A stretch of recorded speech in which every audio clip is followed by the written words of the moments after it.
Capitol Hill. We're here today to introduce to you the latest bill being offered by the Republican Study Committee. We are introducing the Maximum Pressure Act today, which as of right now has 83 original co-sponsors, including many of my colleagues who are behind me. In the first 100 days, President Biden has exhibited a troubling pattern. He's talked a big game while returning to the same Obama-era weakness that emboldened our adversaries and made American families less safe. His foreign policy seems to be defined by the approach of speak loudly and carry a twig, which is in stark contrast to the tree limb that former Secretary of State Mike Pompeo and President Trump carried on a daily basis. And we're seeing Biden's weak approach take root with regards to Iran. His administration seems ready to abandon the Trump administration's successful maximum pressure campaign and re-enter the failed Iran deal again by circumventing Congress, just as President Obama did. That's why we're here today, to communicate to the Biden administration that we will fight to maintain sanctions on Iran and show our adversaries that if Joe Biden temporarily lifts sanctions, we will reimpose them later. This bill will do three things.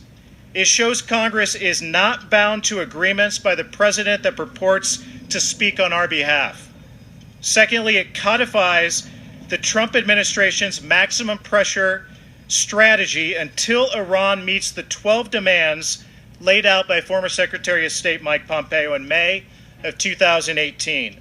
The 12 demands that just yesterday Biden's State Department refused to say that they support. And thirdly, it expands the existing bipartisan Iran sanctions mandated by Congress, making it the toughest sanctions bill ever introduced in Congress on Iran. We are here with Mike Pompeo today because this bill was inspired by his work as Secretary of State. As the architect of the successful maximum pressure strategy, we consulted with him and took our lead from his example. Because of his work, not just in regard to Iran, but to China and the Middle East as well, I am confident that Mike Pompeo will go down in history as the most consequential Secretary of State that we have had in a generation. So today, we're grateful to have him here today.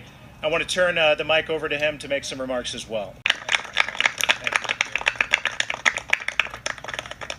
Well, good morning, everyone.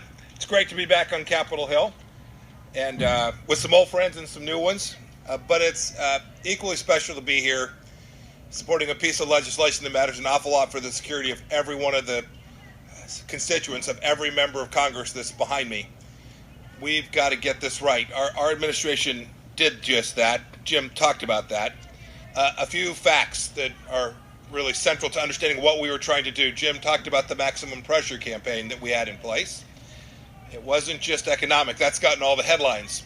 In fact, it was effective. I remember some of you saying, well, it won't work if it's just America alone. But of course it did. $123 billion of foreign exchange in 2018. $4 billion left for Iran. We took away 95% of the Iranian foreign exchange reserves in just 2.5 years. A pressure campaign, an effective one like we delivered, will continue to make the Iranians make difficult choices. Hard choices about whether to underwrite Hezbollah, underwrite the militias in Iraq, the Iranian-backed militias there, underwrite the Houthis. Still a terrorist organization, even if not still designated as such. This worked. The Iranians were able to only pay half of the salaries of the terrorists that they had been underwriting for years because of the campaign that we put in place. But it was diplomatic and military too. You saw us build out an enormous coalition. Israelis, Saudis, Bahrainis, Arabs from all of the Gulf states understood that Iran was the central bad actor creating instability in the Middle East, and they joined together alongside of us to push back against them. Military too. Not only did we strengthen our military, but when Qasem Soleimani threatened Americans, we took him out. We made clear that U.S. policy was going to be aimed at deterrence, that we weren't going to put tens and thousands of our young soldiers in harm's way, but when American security depended on strength from the United States, we would demonstrate it. I'm proud of this piece of legislation. It talks about the things that need to be done for Iran to rejoin the community of nations and says if you don't do that, sanctions are going to remain in place. This is what Congress quintessentially has the responsibility to do. I'm happy about the 80-plus co-sponsors. I hope there'll be more.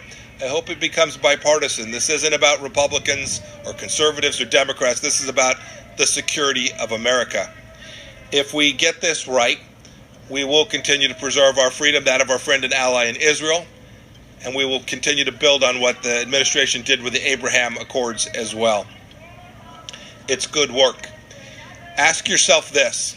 Of the 12 things we asked the Iranians which one that we would like them to do, which one is it you'd like to have them give up?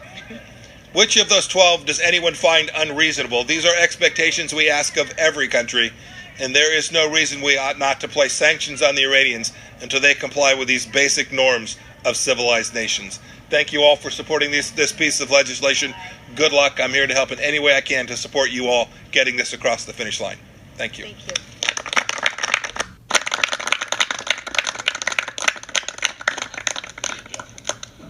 Thank you again to Secretary Pompeo. We are inspired again by your leadership. We're happy to open it up for a few questions before it rains. Anybody? For me or Secretary Pompeo? Yes. Yeah. So I've been working on this issue with respect to Iran for an awfully long time, including my time in Congress. You can go back to 2014 and 2015 and watch the work that I did. Today I'm a private citizen. I'm here in my status as a private citizen. As a private citizen, I care deeply that Iran never has a nuclear weapon. And when I saw this legislation forming, I talked with Congressman Banks, and I said I want to be a part of making sure that this is successful. This matters to my son, to my family, to people all across the state that I love back in Kansas, and to every American. And so it is not only appropriate, but I hope constructive that I'm here today to help this piece of legislation maintain sanctions on a regime that threatens us all. I'm actually doing this publicly and openly. Unlike Secretary Kerry, who had private conversations with the Iranians that was trying to undermine our administration. I'm doing this in a way that is in the finest traditions of American democracy. I'm out here in front of you taking questions, talking about the important factors that keep America secure. That's how I'll behave. I'll do it in this way, a way that's consistent with the finest traditions of former Secretary of States as well. Yes. So my guess is this election will be about as fair as the last one was. It is almost certainly the case that we'll end up with an Iranian leader that the people would reject if given the fair and free opportunity to voice their views. I regret that this election will be so constrained, conducted under a regime that will deny people their basic freedoms. And, I don't know who that the Ayatollah will end up selecting, but that's the process that will happen. It'll certainly be someone who doesn't have America's best interest at heart and doesn't have, more importantly, the people of Iran's best interest at heart. Yeah. So the question is about the terror sanctions that are in place. My view of terror sanctions being lifted is if they're no longer terrorists, one might well consider lifting them.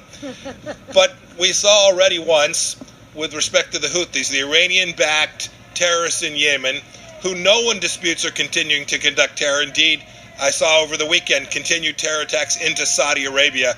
They lifted those sanctions. It is a head-scratcher, it is immoral, and it is deeply troubling that if there are sanctions in place for terrorists, this ought to be bipartisan.